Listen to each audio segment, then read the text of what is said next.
السلام علیکم ناظرین، میں سید حماد اشرف۔ آج ہم لوگ عطائے رسول ہند الولی خواجہ خواجگان کی شان میں کچھ بیان سماعت فرمائیں گے جو نورانی میاں کی زبان سے بیان ہے، اور جانیں گے کہ کون ہیں خواجہ خواجگان جن کو اللہ کے محبوب حضور صلی اللہ علیہ وسلم نے ہندوستان کی سرزمین پہ بھیجا، اور کتنی مشقت کے بعد انہوں نے اسلام کی تبلیغ کو کرتے ہوئے اسلام کو پھیلایا، دین کو پھیلایا اپنی محبت و اخلاق کے ساتھ۔ تو آئیں سماعت۔ کون غریب نواز اختیار کی بات کرتے ہو؟ بھارت میں آئے تو کسی پتلی گلی میں نہیں پہنچے تھے کہ چلو کسی جنگل میں تپسیا کرے یا کسی پہاڑ پہ چڑھ جائیں یا کسی ایسی جگہ جہاں میں رہوں میرا رب اور تیسرا کوئی نہیں، یہ نہیں۔ He came to spread the Islam۔ اسلام پھیلانے آئے تھے تو اس وقت اکھنڈ بھارت کی جو سب سے بڑی مہاشکتی تھی اس کے شہر میں پہنچے، پرتھوی راج چوہان کے شہر میں۔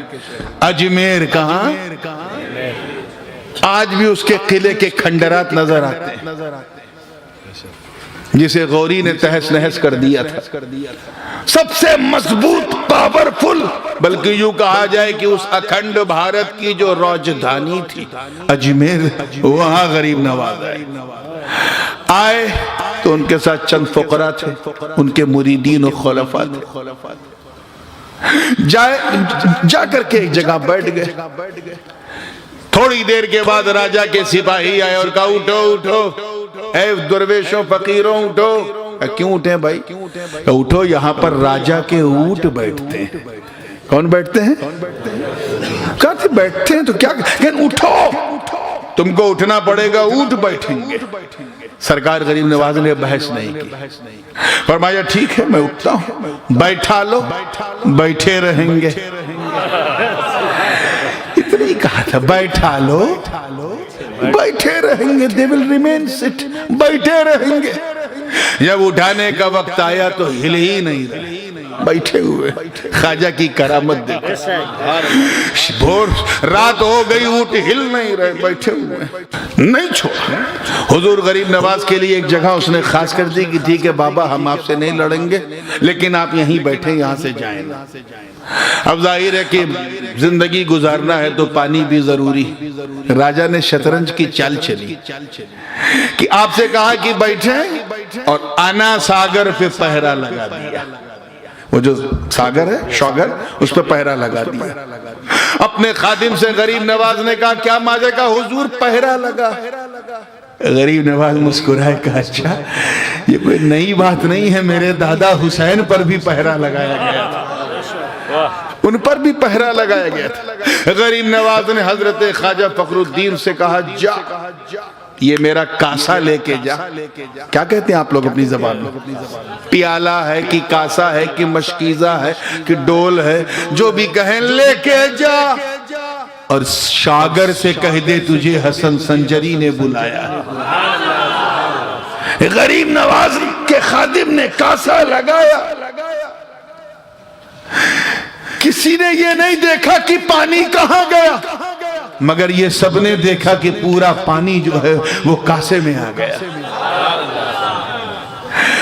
کاسے میں جیسے ہی پانی آیا، غریب نواز نے اس سے نوش کرنا چاہا، پانی ختم ہی نہیں ہو رہا ہے۔ میرے خواجہ کی کرامت، 2-4 دنوں میں جانور اجمیر کے مرنے لگے، کسان پریشان ہونے لگے، ان کے کھیت سوکھنے لگے، مویشی تڑپنے لگے۔ بات راجہ تک پہنچی، راجہ نے کہا معاملہ کیا؟ کہیں وہ فقیر جو آیا ہے اس نے خادم کو بھیجا، کاسا ایسے لگایا، پورا پانی کاسے میں چلا گیا، اب کیا کروں؟ کہا اسی فقیر کے پاس جانا پڑے گا۔ خود بادشاہ آیا، شہنشاہ آیا، شہنشاہوں کے شہنشاہ کی بارگاہ میں استغاثہ کیا، رویا، گڑ گڑایا، کہا نہ میں آپ کو روکوں گا، نہ بہاؤں گا، نہ بھگاؤں گا، آپ کو جو کرنا ہے کرو، جو کھانا ہے کھاؤ، جو پینا ہے پیو، مگر دعا کر دو یہ تالاب بھر جائے۔ اتنا کرنا تھا غریب نواز نے پھر خادم سے کہا جا یہ کاسے کو اس گڈھے میں اڈیل دے. اڈیلنا تھا. پانی کاسے سے کیسے نکلا یہ کسی نے نہیں دیکھا مگر یہ سب نے دیکھا کہ پورا شاگر بھر گیا. یہ ہے کرامت غریب نواز. مگر دل میں ایک سوال پیدا ہوتا ہے کہ اجمیر میں انا ساگر میں پہرا لگا دیا ساگر پر تو غریب نواز رکے نہیں, کرامت دکھا دی. اور میرے غریب نواز کے ابو کے ابو کے ابو کے ابا کے ابا کے ابا کے ابا کے ابا کے ابا 13-14 بار کہو جو سرکار مولا حسین تک پہنچو گے. ان پر جب یزیدیوں نے نہر فرات پر پہرا لگایا امام حسین نے کرامت نہیں دکھائی.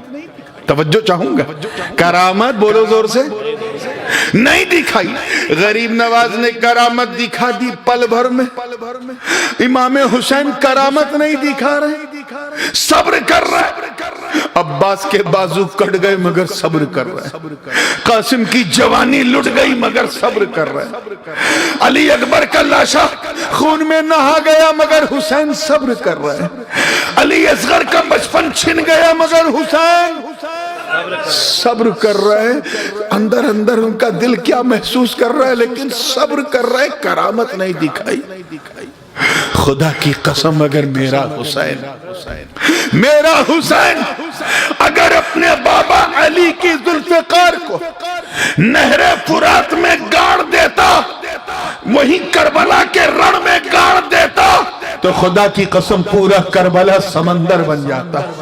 مگر حسین نے کرامت نہیں دکھائی. اگر آقا حسین صرف آسمان کی طرف دیکھ لیتے تو اتنی بارش ہوتی کہ پورا کربلا نخلستان بن جاتا, سمندر میں نہا جاتا. مگر حسین نے کرامت نہیں دکھائی. ارے حسین تو حسین اپنی پیاسی زبان سے چچا عباس کا دامن پکڑ کر اللہ تش کی صدا دینے والی جناب سکینہ خدا کی قسم اگر اپنی اوڑھنی کو نہر فرات کی طرف اچھال دیتی تو پوری نہر خیمے میں آ جاتی. مگر انہوں نے بھی کرامت نہیں دکھائی. ارے حد تو یہ ہے کہ ننھے علی اصغر کو کسی نے زمین پہ نہیں بٹھایا. آپ تاریخ پڑھو, چاہے ابن خلدون کی پڑھو یا ابن جریر کی پڑھو یا ابن ہشام کی پڑھو, چاہے سنیوں کی پڑھو چاہے شیعوں کی پڑھو, اپنوں کی پڑھو بیگانوں کی پڑھو, کسی نے نہیں کہا کہ ننھے علی اصغر زمین پہ بیٹھے تھے. وہ گود میں ہے, کبھی بابا حسین کی گود میں, کبھی ماں کی گود میں, کبھی پھوپھی زینب کی گود میں, کبھی بہن کی گود میں, کبھی بھائی سجاد کی گود میں, کبھی کنیزان اہل بیت کی گود میں, کبھی ناصران اہل بیت کی گود میں. اور جب رات ہو جاتی تھی تو کپڑے کا ایک جھولا بنا کے اسے لٹکا دیا جاتا تو اس میں علی اصغر کو لیٹا دیا جاتا.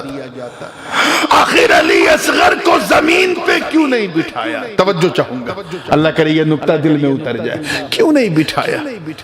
کیوں نہیں بٹھایا؟ صرف گود ہی گود میں کیوں رہے؟ سنو, راز یہ ہے کہ سب کو پتا تھا کہ علی اصغر کی عمر بہت چھوٹی, صرف 6 ماہ کے ہیں.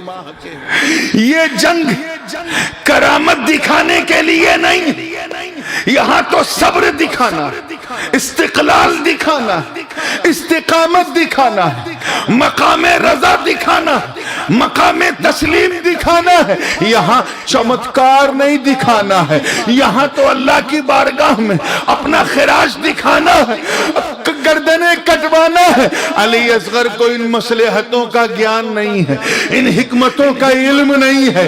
کہیں ایسا نہ ہو کہ علی اصغر کو اگر زمین پہ بٹھا دیا گیا اور وہیں سے بیٹھے بیٹھے اگر وہ اپنے بابا حسین کی بے چین پیاس کو ان کے سوکھے ہونٹوں پہ دیکھ لے تو کہیں ایسا نہ ہو کہ اسی کیفیت میں اپنے پاؤں کی ایڑی کو دشت کربلا میں کہیں رگڑ نہ دے. اگر ایسا کر دیا تو اسماعیل کا پوتا ہے, کہیں دوسرا زمزم جاری نہ ہو جائے. نعرہ تکبیر, نعرہ رسالت.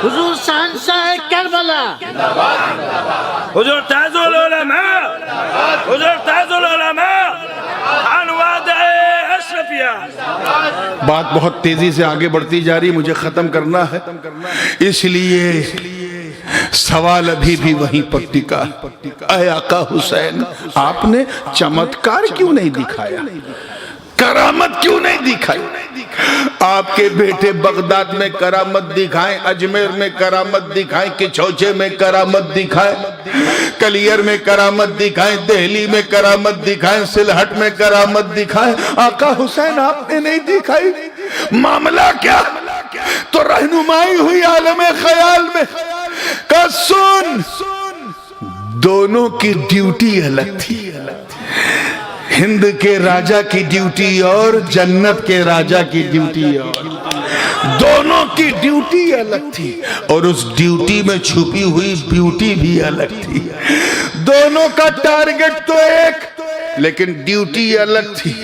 غریب نواز بھارت میں اسلام پھیلانے کے لیے آئے تھے، اور آقا حسین کربلا میں اسلام بچانے کے لیے آئے تھے.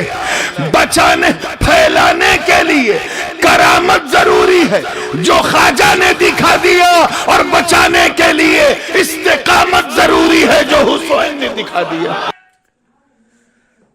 تو ہم لوگوں نے دیکھا نورانی میاں کی بیان جو کہ خواجہ ہند الولی کی شان میں تھا. اور یہ اس کا ویڈیو اوریجنل اگر دیکھنا ہے تو ہمارے ڈسکرپشن میں اس کا لنک دیا ہوگا. آپ لوگوں سے گزارش ہے کہ اس ویڈیو کو زیادہ سے زیادہ شیئر کریں. جو ہمارے چینل پر نئے آئے ہیں ان سے گزارش ہے کہ وہ سبسکرائب کریں. تب تک کے لیے اللہ حافظ.